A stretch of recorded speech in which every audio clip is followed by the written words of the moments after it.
आज आपण काय सांगणार, कोणत्या प्रभागातून कोण अर्ज दाखल केलेला आहे आणि कोणत्या पक्षाकडून दाखल केलेला आहे? भारतीय जनता पक्षाच्या कडून 13 जो प्रभाग आहे त्याच्याकरता एकतर पुरुष प्रभागामधून किंवा ते शक्य नसेल तर महिला प्रभागामधून माझी पत्नी अशा रीतीने आम्ही तिकीट मागितलेलं होतं. आम्ही अर्जाची फॉर्म भरण्याची पूर्ण तयारी करून ठेवलेली होती.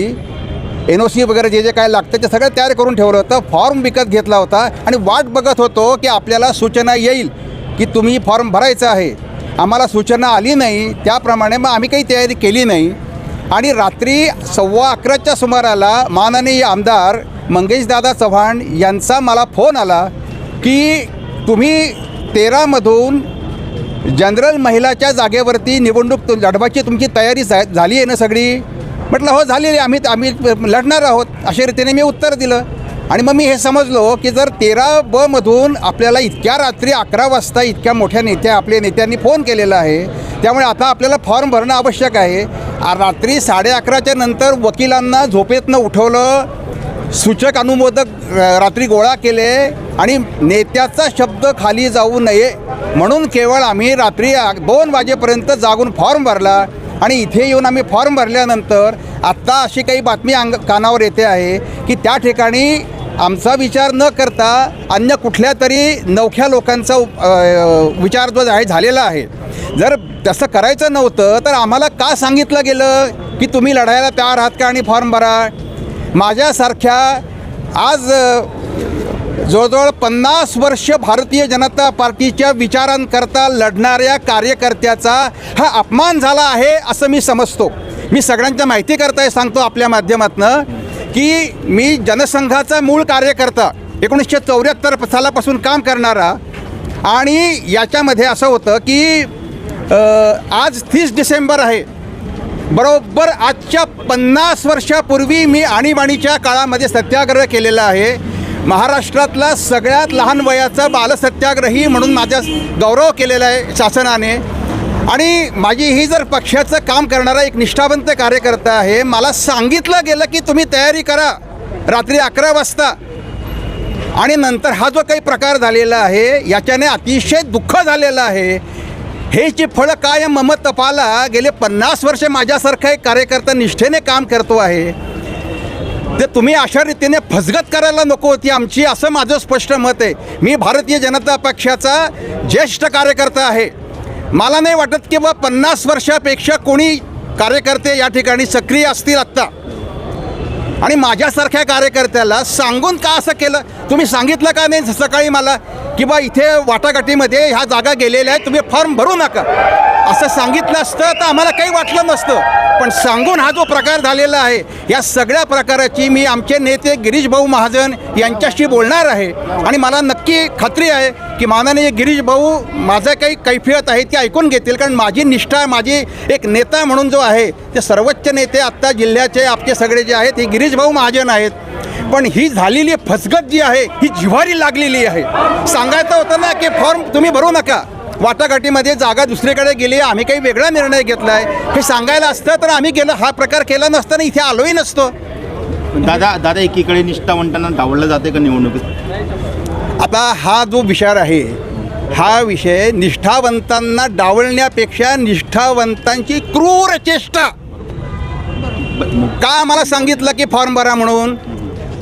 ठीक आहे, रात्री सांगितलं असेल त्यावेळेला वाटाघाटीचा वेगळा विषय असेल, सकाळी काहीतरी त्याला वेगळं वळण लागू शकतं, मी मान्य करतो. राजकीय पक्ष हे होऊ शकतं. आणि अशा अवस्थेमध्ये सकाळी किमान मला फोन करायचा ना की आपलं काल बोलणं झालेलं आहे पण भालेराव अशा बदल झालेला आहे, आम्ही आलो नसतो आणि फॉर्मही भरला नसतं. सर म्हणजे भाजपने फक्त असं ठरवलेलं आहे का की जो विजय उमेदवार येईल त्यालाच तिकीट द्यायचं? त्याची मला काही कल्पना नाही. आता तुम्ही याबद्दल त्यांना सांगितलं आहे का की असं हे सिच्युएशन झालेली आहे? नाही, अजून माझं कोणाशीही चर्चा नाही. पण आत्ता जे समाज माध्यमांमध्ये त्या 13 नोव्हेंबरच्या प्रभागाबद्दलची जी चर्चा आम्ही ऐकतोय किंवा तिथे तिकीटं कोणाला दिली गेली आहेत, युतीमध्ये काय आहे, हे ऐकल्यानंतर अतिशय मनस्ताप झालेला आहे माझ्यासारख्या कार्यकर्त्याला. भाजपमध्ये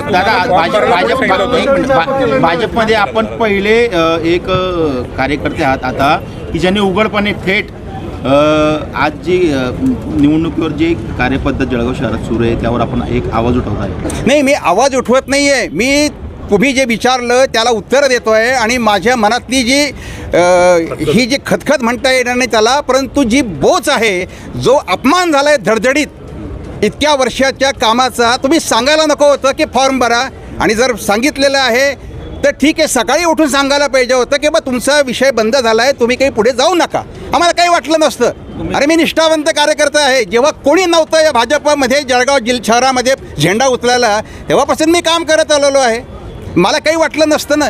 तुम्ही दुपारी भालेराव साहेब, तुमची जी ऐतिहासिक पार्श्वभूमी आहे, तर तुम्ही जवळपास 51 वर्षापूर्वी बाल सत्याग्रही म्हणून तुम्ही तेव्हापासून सेवाकार्य सुरुवात केली. त्या घटनेला आज 50 वर्ष झालेली आहेत माझ्या त्या सत्याग्रहाला, आणि त्याच दिवशी हा अपमान होतो आहे. हे प्रचंड जिव्हारी लागलेला विषय आहे हा. तुम्ही दुपारी किती वाजता आले होते? दुपारी किती वाजता आले होते कुठे? इथं महानगर? इथे दुपारी 2 वाजेपर्यंत मी इथे पोचून गेलेलो होतो. सर 13 नंबर से किसके लिए फॉर्म भरने वाले, आपके यहाँ से किसके लिए फॉर्म भरने जाने वाले थे? तुम्ही स्वतः की नाही, पत्नी माझी. मला हेच विचारलं गेलं होतं की 13मध्ये जनरल महिलामध्ये तुमची फॉर्म भरायची तयारी, तुम्ही निवडणूक लढवायची तयारी आहे ना, असं विचारलं गेलं. हे सांगितलं गेल्यानंतर एवढ्या मोठ्या नेत्या आपले आमदार आहेत जिल्ह्याचे आणि प्रभारी आहेत, त्यामुळे त्यांच्यावरती मी विश्वास ठेवला की बा ते सांगतात आहे, तेव्हा आता आपण तयारी म्हणजे फॉर्म भरला पाहिजे. नाही तर रात्री 11 वाजेपर्यंत मी कुठल्याही प्रकारचे फॉर्म भरलेला नव्हता. तयारी केली होती, कागदपत्र सगळी जुळवाजुळव केलेली होती, फॉर्म विकत घेऊन ठेवला होता, यादी घेऊन ठेवली होती. पण जोपर्यंत मला सांगितलं जात नाही की तुला लढायचं आहे, तोपर्यंत मी तयारी केलेली नव्हती. आणि सांगितल्यानंतर मी तयारी सुरू केली. एवढं ज्यांचं पक्षामध्ये काही योगदान नाही त्यांना उमेदवारी दिलेली, त्याबद्दल काय बोलणार? मी फक्त माझं जी क्रूर चेष्टा केलेली आहे त्याच्याबद्दल बोलतोय. कोणाला तिकीट द्यायचं नाही द्यायचं हा पक्षाचा विषय आहे, त्याच्याबद्दल मी अजिबात बोलणार नाही. तो निर्णय पक्षाचा आहे आणि त्याच्याशी मी बांधलेला आहे. आत्ता त्या ठिकाणी माझं इथपर्यंत म्हणणं आहे की त्या ठिकाणी ज्या कोणत्या म्हणजे उमेदवाराला भारतीय जनता पक्षाने समर्थन तिकीट दिलेलं असेल त्याचा प्रचार मी उद्यापासून तिथे जाऊन करणार आहे. कारण मी पक्षाची बांधिलकी मानतो, व्यक्तीशी नाही. वार्ड क्रमांक 13मध्ये भाजपचे जे उमेदवार असतील, मला माहीत नाही कोण आहे, त्यांचा मी उद्यापासून तिथे जाऊन प्रचार करणार आहे. भालेराव साहेब, आपण इतकी उदात्तपणाची भावना इथं व्यक्त केलेली आहे, पण कोणी ना कोणी कुठला तरी घटक असेल किंवा व्यक्ती असेल ज्याच्यामुळे तुमचं तिकीट डावललं गेलं आहे. काय वाटतं तुम्हाला, नेमकं कोण व्यक्ती किंवा एखादा घटक असेल? कोणीतरी असेलच ना. मी हे मगापासून सांगितलेलं आहे ना की रात्री 11:15च्या सुमाराला माननीय नेते आमचे आमदार मंगेशदादा चव्हाण यांनी मला फोन करून सांगितलं, विचारलं की तुमची मी त्यांना हे माहिती होतं की मी पुरुष गटामध्ये सुद्धा अर्ज म्हणजे उमेदवारी माझी मागणी केलेली आहे. पण त्यांनी जेव्हा मला असं विचारलं की तुम्ही महिला प्रभागामध्ये जनरल महिलामध्ये लढण्याची तुमची तयारी आहे का, असं सांगितलं गेलं ना, याचा अर्थ काय घ्यायचा की पुरुषमध्ये आपल्याला मिळत नाही आहे, महिलामध्ये आपल्याला मिळू शकतं आहे आणि त्याप्रमाणे आम्ही तयारी केली. पूरा रोष आपका मंगेश चव्हाण जी पर है. माझा कोणा व्यक्तीवरती रोष नाही आहे. तुम्ही आमदार साहेबांशी त्यांच्याशी अजून संपर्क झालेला नाही आहे. सकाळी त्यांना जेव्हा मी फोन करायचा प्रयत्न केला तेव्हा त्यांचा फोन स्विच ऑफ आला. मी त्यांच्या सन्माननीय जे PA आहेत त्यांच्याशी कॉन्टॅक्ट केला होता. ते म्हणाले की मी दादांकडे गेल्यानंतर त्यांना तुमचा निरोप सांगतो की मला दादांशी बोलायचं आहे. म्हणजे मला असं म्हणायचं होतं की बा अजूनही जर असेल तर सांगा मला, मी भरत नाही, मी पुढे जात नाही, असं सांगण्याकरता मी संपर्क केला होता. बरं, गिरीश भाऊ तिथे नाशिकमध्ये अतिशय बिझी असल्यामुळे माझा त्यांचा संपर्क होऊ शकला नाही. राजू मामाशी काही कॉन्टॅक्ट नाही. आता एका कोणीतरी आपल्याला ते प्रभाऱ्यांनी सांगितलेलं आहे, त्याच्यामुळे मग मी त्यांच्यावरती विश्वास ठेवला. पण मी उद्यापासून भारतीय जनता पार्टीचे त्या प्रभागातले असो किंवा जळगाव शहरातले कोणत्याही प्रभागातले जे कोणी उमेदवार असतील त्या सगळ्या उमेदवारांचा प्रचार निष्ठेने करणार आहे आणि त्यांना निवडून आणणार आहे. धन्यवाद.